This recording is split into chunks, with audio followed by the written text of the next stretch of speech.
ഇന്നും ആ ചരിത്രങ്ങൾ ഹുദൈൽ ഗോത്രക്കാർ ചെയ്ത ആ വഞ്ചനാപരമായ ചതിപ്രയോഗം ഇന്നും ചരിത്രത്തിൽ ഒളിമങ്ങാതെ അറബ് സാഹിത്യം പഠിക്കുന്ന, ഇസ്ലാം ചരിത്രമല്ല, അറബ് സാഹിത്യം പഠിക്കുന്ന കുട്ടികൾ പോലും ഓർക്കേണ്ടി വരികയാണ്. അവർ ഈ കവിതയുടെ പശ്ചാത്തലം പഠിക്കുമ്പോൾ മഹാനവറുകൾ ഏറ്റവും കൂടുതൽ വിഷമിക്കുകയും ആക്ഷേപിക്കപ്പെടുകയും ചെയ്ത ഒരു സന്ദർഭമാണ്. ഞാൻ അവസാനിപ്പിക്കുന്നു. ആയിഷത്തു തുഹ്റ റളിയല്ലാഹു അൻഹക്കെതിരെ വ്യഭിചാരോപണം വന്ന സന്ദർഭം.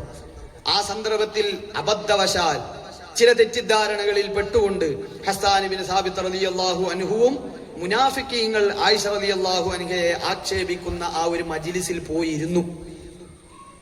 മിസ്തഹ് റളിയല്ലാഹു അൻഹു, ഹംന ബീവി, അങ്ങനെ 3-4 സ്വഹാബത്താണ് ഇതിൽ അബദ്ധവശാൽ പെട്ടുപോയത്.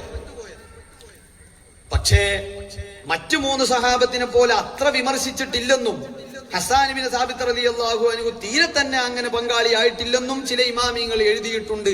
ഇബ്നു ഹജർ തങ്ങളൊക്കെ അങ്ങനെ വിമർശിച്ചവരിൽ പെട്ടവരാണെന്ന് തന്നെയാണ് പറഞ്ഞിട്ടുള്ളത്. എങ്കിൽ പോലും മഹാനവറുകൾ സഫ്വാൻ ഇബ്നുൽ മുഅത്തൽ എന്ന സ്വഹാബിയുമായി ചേർത്തിട്ടാണ് ഈ വ്യഭിചാരക്കഥ അവരുണ്ടാക്കിയത്. ആ സ്വഹാബിയെ കുറിച്ച് മനോഹരമായി അദ്ദേഹം പാതിവ്രത്യം കാത്തു സൂക്ഷിക്കുന്നവരാണെന്നും ചാരിത്രശുദ്ധിയിൽ ഒരു തെല്ലും വിട്ടുവീഴ്ച ചെയ്യാത്തവരാണെന്നും കൃത്യമായി പറഞ്ഞുകൊണ്ട് കവിത ചൊല്ലി മഹദിയായ ആയിഷ റളിയല്ലാഹു അൻഹയെ മഹാനവറുകൾ നന്നായി പുകഴ്ത്തി പിന്നീട് പാടുകയും ചെയ്തു. ഇന്ന് ഉസ്താദ് പറഞ്ഞപ്പോഴാണ്, ഉസ്താദ് പറഞ്ഞല്ലോ, ആയിഷ ബീവി റളിയല്ലാഹു അൻഹ വഫാത്തായപ്പോൾ അവിടുത്തെ ജനാസയ്ക്ക് ഇമാമത്ത് നിന്നതും ഹസ്സാൻ ഇബ്നു സാബിത്ത് എന്നവരാണ്. അപ്പൊ ഹസ്സാൻ ഇബ്നു സാബിത്ത് എന്നവരോട് ആയിഷ റളിയല്ലാഹു അൻഹയ്ക്ക് അങ്ങനെ എന്തെങ്കിലും ദേഷ്യം ഉണ്ടെങ്കിൽ പിന്നെ ഇമാമത്ത് നിർത്തൂലല്ലോ. അപ്പൊ അത് ചരിത്രത്തിൽ വന്ന ഒരു 1-2 ദിവസം മഹാനവറുകൾക്ക് പറ്റിയ ഒരു അബദ്ധം എന്ന നിലക്ക് മാത്രമാണ് നമ്മൾ വായിക്കേണ്ടത്. എങ്കിൽ പോലും ആ സമയത്ത് മഹാനവറുകൾ ആയിഷ റളിയല്ലാഹു അൻഹയെ പറ്റി വളരെ മനോഹരമായി അഖീലതു ഹയ്യിൻ മിൻ ലുഅയ്യ് ബിൻ ഗാലിബി കിറാമിൽ മസാഇ മജ്ദുഹും ഗൈറു സായിലി മുഹദ്ദബത്തുൻ ഖദ് ത്വയ്യബല്ലാഹു ഖൈമഹാ വതഹറഹാ മിൻ കുല്ലി സൂരിൻ വബാതിലി എന്ന് പറഞ്ഞുകൊണ്ട് മഹാനവറുകൾ പറയാണ്, ഞാൻ ആയിഷ ബീവിക്കെതിരാണെന്ന് നീ വാദിക്കുന്നുവെങ്കിൽ ഫൈൻ കുൻത ഖദ് ഖുൽതല്ലദീ ഖദ് സഅംതുമു ഫലാ റഫഅതു സൗതി ഇലയ്യ അനാമിലി, അതുകൊണ്ട് ഞാൻ ആ പക്ഷത്തില്ല, ആയിഷ ബീവി തെറ്റ് ചെയ്തിട്ടില്ല എന്ന് മഹാനവറുകൾ കവിത ചൊല്ലി തന്നെ പിന്നീട് പറഞ്ഞതായി കാണാം. 2 വിഷയം കൂടി പറഞ്ഞ് ഞാൻ നിർത്തുന്നു. ഹിജ്റ 9 ആയപ്പോൾ നബി സല്ലല്ലാഹു അലൈഹി വസല്ലമ തങ്ങളുടെ അരികിലേക്ക് ധാരാളം വഫ്ദുകൾ, പ്രതിനിധി സംഘങ്ങൾ വരാൻ തുടങ്ങി. അങ്ങനെ വന്ന ഒരു പ്രതിനിധി സംഘമാണ് ബനൂ തമീമിലെ പ്രതിനിധി സംഘം. അവര് വന്നപ്പോൾ നബി സല്ലല്ലാഹു അലൈഹി വസല്ലമ തങ്ങൾ മദീനയിൽ ഒരു മിമ്പർ ഒരുക്കി. എന്നിട്ട് ഹസ്സാൻ ഇബ്നു സാബിത്ത് റളിയല്ലാഹു അൻഹുവിനെ അതിൽ ഇരുത്തി. എന്നിട്ട് ഹബീബായ നബി സല്ലല്ലാഹു അലൈഹി വസല്ലമ തങ്ങൾ പ്രാർത്ഥിച്ചു, ഇന്നല്ലാഹ ലയുഅയ്യിദു ഹസ്സാന ബിറൂഹിൽ ഖുദ്സി മാ കാഫഹ നബിയിഹി. ഹസ്സാൻ അവരുടെ നബിയെ തൊട്ട് പ്രതിരോധത്തിന്റെ വാചകങ്ങൾ ഉന്നയിച്ച് ശത്രുക്കൾ പറയുന്ന അധിക്ഷേപങ്ങളിൽ നിന്നെല്ലാം നബി സല്ലല്ലാഹു അലൈഹി വസല്ലമ തങ്ങളെ സംരക്ഷിക്കുന്ന കാലത്തോളം ഹസ്സാനിന് ജിബ്രീൽ അലൈഹിസ്സലാത്തു വസ്സലാമിന്റെ പ്രത്യേകമായ സഹായമുണ്ട് എന്ന് പറഞ്ഞുകൊണ്ട് അവിടുത്തെ വല്ലാതെ ദുആ ചെയ്തുകൊണ്ട് പ്രോത്സാഹിപ്പിച്ചു. ബനൂ തമീം ഗോത്രക്കാര് വന്നു. അവരുടെ പ്രഭാഷകനാണ് ഉതാരിദ് ബിൻ ഹാജിബ്. ഉതാരിദ് ബിൻ ഹാജിബ് വന്നുകൊണ്ട് നബി സല്ലല്ലാഹു അലൈഹി വസല്ലം തങ്ങളോട് ബനൂ തമീം ഗോത്രത്തിന്റെ മഹത്വങ്ങൾ എണ്ണി പറഞ്ഞങ്ങ് പ്രസംഗിച്ചു. അപ്പൊ സ്വഹാബത്തിന്റെ കൂട്ടത്തിലുള്ള ആളാണ് സാബിത്ത് ബിൻ ഖൈസ്. സ്വഹാബിമാരിലെ ഖതീബാണ് സാബിത്ത് ബിൻ ഖൈസ്. അപ്പൊ നബി സല്ലല്ലാഹു അലൈഹി വസല്ലം തങ്ങൾ പറഞ്ഞു, സാബിത്തെ എഴുന്നേൽക്ക്, മറുപടി പറ. നമ്മുടെ മഹത്വം പറഞ്ഞുകൊണ്ട് അവർക്ക് മറുപടി പറയാൻ ആവശ്യപ്പെട്ടു. സാബിത്ത് ബിൻ ഖൈസ് റളിയല്ലാഹു അൻഹു മനോഹരമായി പ്രഭാഷണം നടത്തി അൻസ്വാറുകളുടെ മഹത്വങ്ങൾ എണ്ണി എണ്ണി പറഞ്ഞു. പിന്നീട് ബനൂ തമീമിലെ കവിയായ സബർഖാൻ ബിൻ ബദർ എഴുന്നേറ്റ് നിന്നുകൊണ്ട് കവിത ചൊല്ലി. ബനൂ തമീം ഗോത്രത്തിന്റെ മഹത്വങ്ങളാണ് അദ്ദേഹം എണ്ണി പറഞ്ഞത്. ആ സമയത്ത് ഹസ്സാൻ ബിൻ സാബിത്ത് എന്നവർ അവിടെ ഇല്ല. നബി സല്ലല്ലാഹു അലൈഹി വസല്ലം തങ്ങൾ പറഞ്ഞു, ഹസ്സാനിനെ വിളിക്കുക. ഹസ്സാനിനെ വിളിച്ചു കൊണ്ടുവന്നു. ഹസ്സാനിനോട് പറഞ്ഞു, അജിബ് യാ ഹസ്സാൻ, ഹസ്സാൻ നീ മറുപടി പറയണം. നഹ്നുൽ കിറാമു ഫലാ ഹയ്യുൻ യുആദിലുഹാ മിന്നൽ മുലൂകു വഫീനാ തുൻസബുൽ ബിയഉ. ഇതാണ് സബർഖാൻ പാടിയത്. അപ്പോൾ ഹസ്സാൻ എന്നവർ പാടി, ഇന്നദ്ദവാഇബ മീ ഫിഹ്രിം വഇഖ്വതഹും. ഇത് വീട്ടിൽ നിന്ന് ഉണ്ടാക്കി കൊണ്ടുവന്ന് പാടല്ല, അപ്പോഴങ്ങ് പാടാണ്. ഇന്നദ്ദവായിബ മിൻ ഫിഹ്രിൻ വഇഖ്വതഹും ഖദ് ബയ്യനൂ സുന്നതൻ ലിന്നാസി തുത്തബഉ എന്ന് തുടങ്ങിയിട്ട് മഹാനവർകൾ നബി സല്ലല്ലാഹു അലൈഹി വസല്ലമ തങ്ങളെ പുകഴ്ത്തി അഅതൗ നബിയൽ ഹുദാ വൽ ബിർറ ത്വാഅതഹും അഅതൗ നബിയൽ ഹുദാ വൽ ബിർരി ത്വാഅതഹും ഫമാ വനാ നസ്റുഹും അൻഹു വമാ നസഉ ഇൻ ഖാല സീറു അജദ്ദു സൈറ ജഹ്ദഹും ഔ ഖാല ഔജു അലൈനാ സാഅതൻ റബഉ. മുത്തുനബി തങ്ങൾ വന്ന് പോവല്ലേ എന്ന് ചോദിച്ചാൽ ഏത് ശത്രുവിന്റെ മുന്നിലേക്കാണെങ്കിലും തെല്ലും സംശയിച്ചു നിൽക്കാതെ ഈ മഹാന്മാരായ അൻസ്വാറുകൾ ഇറങ്ങിത്തിരിക്കും.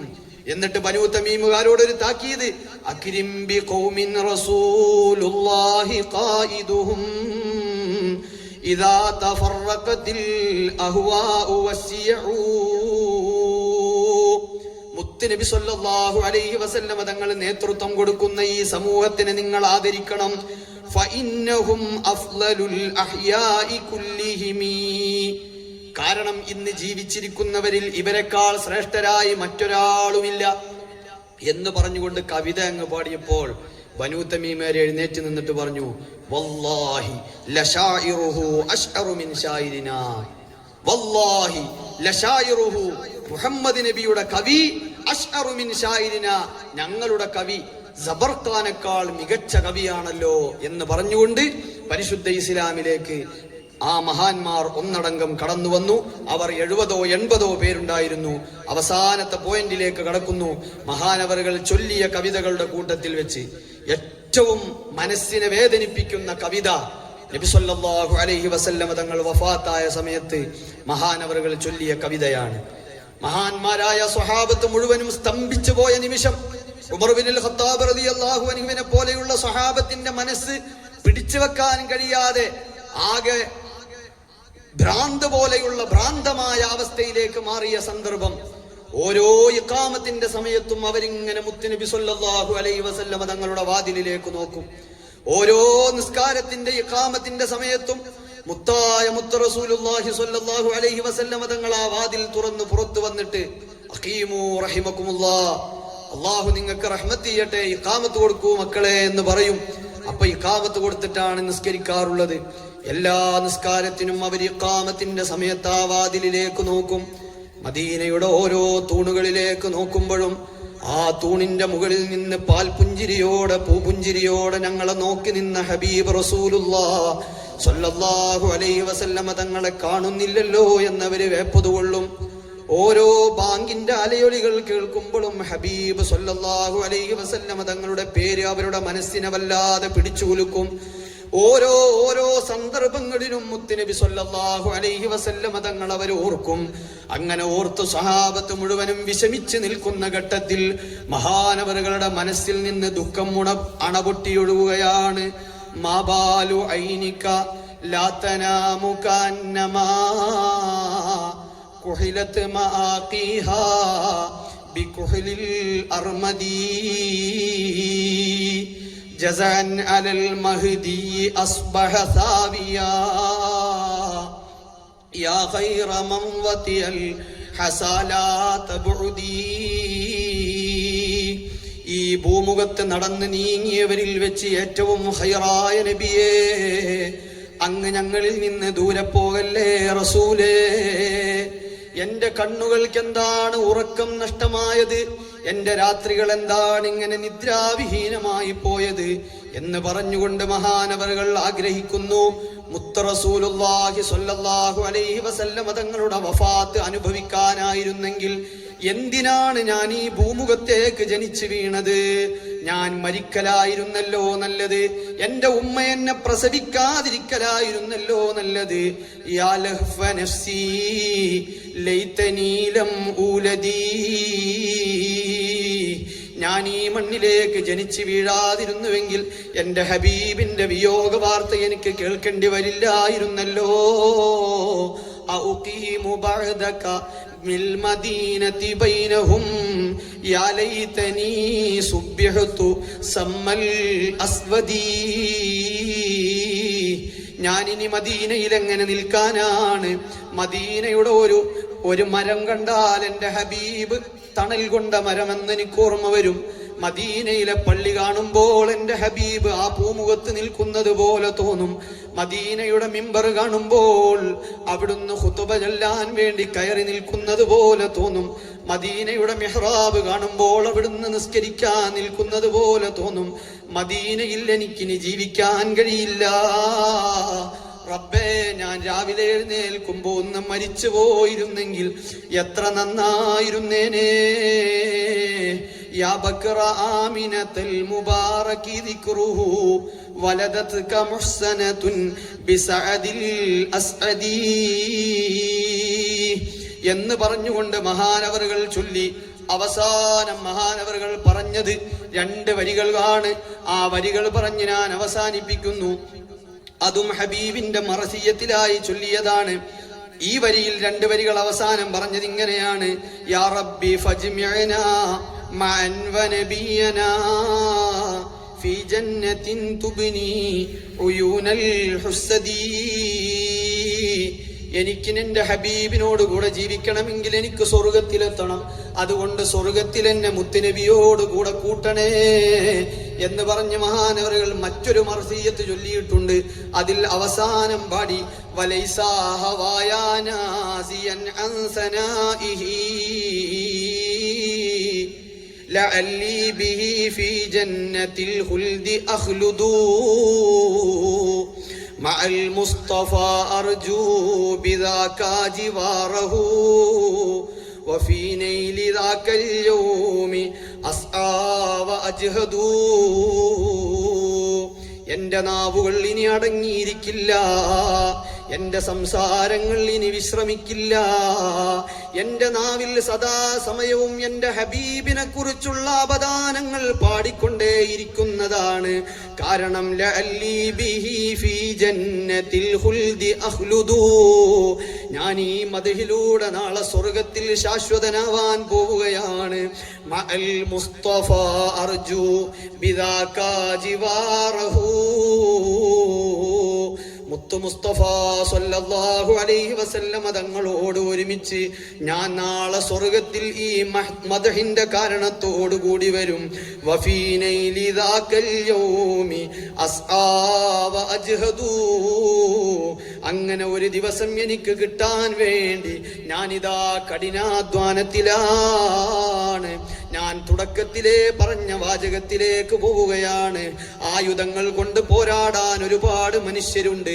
നാവ് കൊണ്ട് പോരാടാൻ നിങ്ങൾ എന്തേ തയ്യാറാകാത്തതെന്ന് ചോദിച്ചപ്പോൾ അനലഹാ, ഞാനുണ്ട് നബിയേ എന്ന് പറഞ്ഞ് മുന്നോട്ട് വന്നപ്പോൾ പിൽക്കാലത്ത് മുത്ത് റസൂലുള്ളാഹി സ്വല്ലല്ലാഹു അലൈഹി വസല്ലമ തങ്ങൾ വഫാത്തായപ്പോൾ മഹാനവറുകൾ പ്രതീക്ഷയോടുകൂടെ ചൊല്ലുന്നത്: എന്റെ ഹബീബ് ജീവിച്ചിരിക്കുന്ന കാലമത്രയും ഒരു ശത്രുവിനെയും അവന്റെ നാവ് കൊണ്ട് തൊടാൻ ഞാൻ അനുവദിച്ചിട്ടില്ല.